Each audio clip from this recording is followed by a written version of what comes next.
Ia adalah pembunuh bayaran kelas kakap. Pria mabuk adalah sasaran malam ini. Tidak ada rasa panik setelah membunuh orang. Menggantungkan tas wallnya, satu lompatan, dapat melompat di ketinggian 100 meter.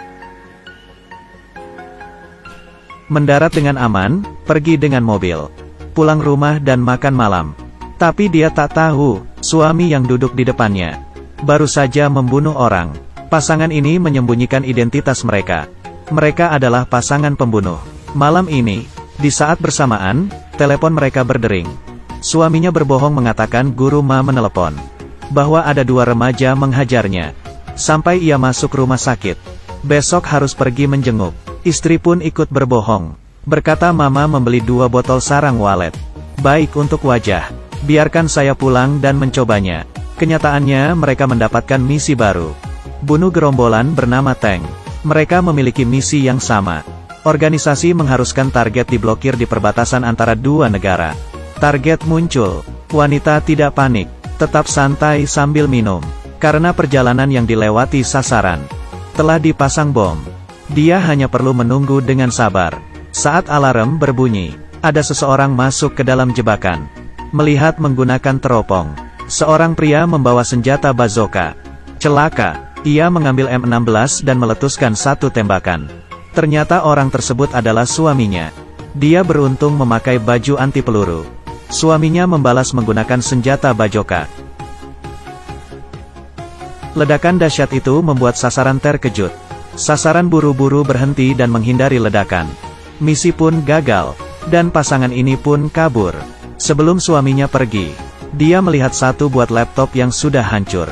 Staf teknis dengan cepat mendapatkan alamat si pemilik. Sebuah gedung kelas atas yang berada di New York. Kamar 5003 ternyata yang ditempati istrinya. Suaminya sulit mempercayai ini, dan istrinya telah melihat rekaman video. Menyadari orang tersebut adalah suaminya. Suaminya pun menelepon, mengatakan dia membeli wine tahun 82. Ingin bersama-sama mencobanya. Setelah suaminya menutup telepon, langsung buru-buru pulang. Memeriksa dengan hati-hati. Ternyata istrinya telah menuangkan wine itu. Takut istrinya menaruh racun, dia berbalik dan membuangnya. Mengambil pisau dan menyimpan di dalam baju saat istrinya tidak memperhatikan. Istrinya mengeluarkan sepiring daging asap, dan mengeluarkan 1 pisau besar. Suaminya pun kaget, buru-buru berdiri memeluk istrinya dan berkata, "Kamu sudah sibuk seharian. Biar aku saja." Akhirnya bisa duduk dan menikmati daging asap. Setelah memasukkan daging dan mengunyah 2 kali, dan menyadari istrinya memakan kacang hijau. Dengan ekspresi santai, ekspresi suami pun menjadi kaku. Memandang istrinya dan menarik kerah baju. Akhirnya daging asap yang dikunyah pun ditelan. Masih di meja makan. Tiba-tiba suami berdiri dan menuangkan wine ke istrinya. Tetapi, astaga, ketahuan. Istri dengan cepat melepaskan tangan. "Saya saja." Suaminya ke kamar dan mengambil senjata. Ternyata istrinya telah pergi membawa mobil. Ternyata percintaan 6 tahun. Ternyata adalah musuh dalam organisasi. Suaminya pun dengan cepat mengejar. Karena buru-buru kaki pun terkilir. Suaminya tertegun, keluar dan ingin meminta maaf. Tetapi istrinya sudah keburu marah. Dia tidak menyangka suaminya ingin membunuhnya.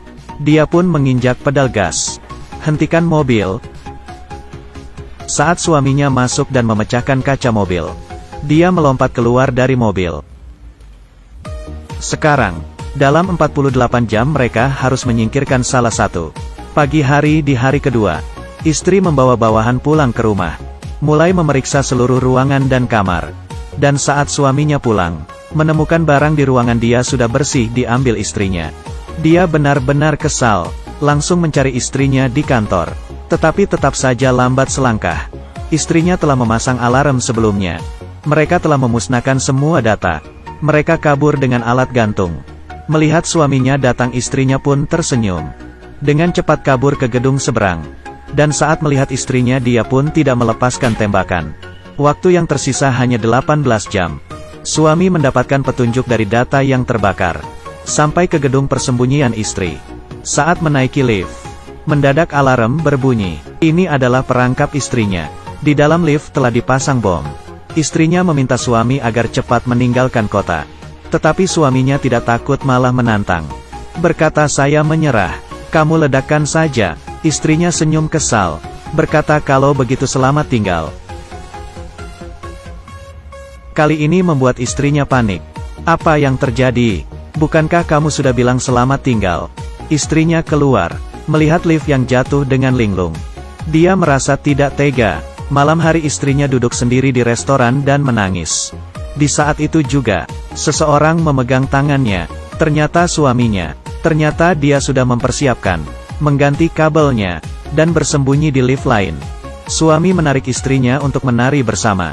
Mereka kelihatan mesra, namun nyatanya mereka saling menguji. Suaminya mengambil pisau kecil dari kaki istrinya. Istrinya mengeluarkan senjata dokter celana suaminya. Sudah tidak ada senjata lagi. Tapi duri di dalam hati belum dikeluarkan. Suaminya berkata kita menjadi seperti ini karena ulah kamu. Karena kamu menganggap pernikahan adalah misi. Dan istrinya menjawab lalu apakah saya adalah misimu? Dan suaminya tidak dapat menjawab.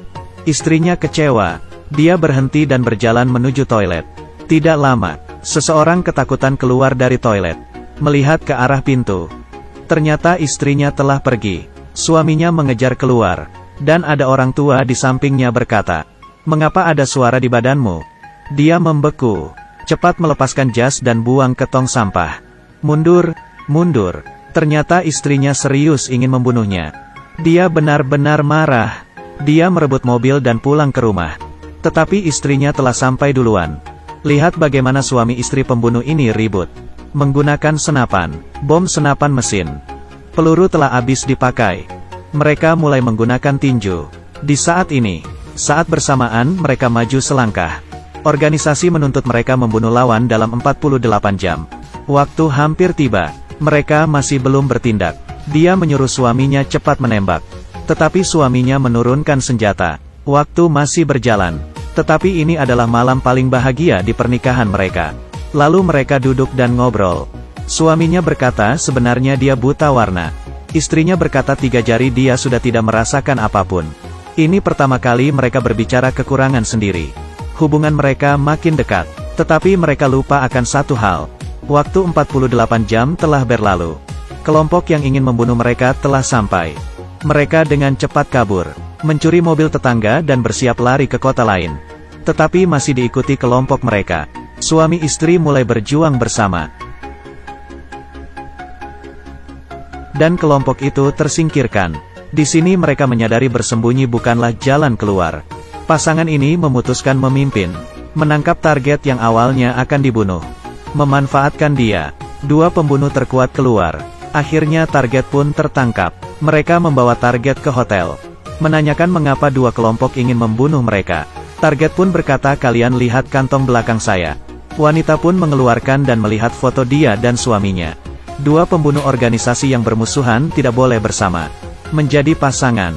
Organisasi membuat jebakan dan membuat mereka saling membunuh. Dan target ini adalah perangkap. Keberadaan mereka telah terlacak. Ratusan pembunuh telah datang ke hotel. Mereka mendobrak kamar. Menyadari pasangan itu telah kabur. Mereka berhati-hati masuk ke dalam mall. Memakai baju anti peluru. Dan mengisi senjata dengan tenang. Siap perang. Gelombang pertama telah masuk. Kedua. Ketiga dan masih santai menghabisi. Tetapi tidak lama makin banyak yang masuk. Mereka pelan-pelan merasa lelah. Di saat inilah, istrinya tertembak dan terluka. Suaminya dengan cepat menyelamatkan. Mereka masuk sembunyi di dalam gudang kecil. Membuka baju, ribuan peluru telah menembus baju anti peluru. Dan mereka telah dikepung. Tetapi mereka saling tersenyum. Asal mereka bersama menghadapinya. Apapun hasilnya juga tidak masalah. Mereka memakai kacamata. Bersama-sama berjalan keluar. Kali ini mereka akan melawan.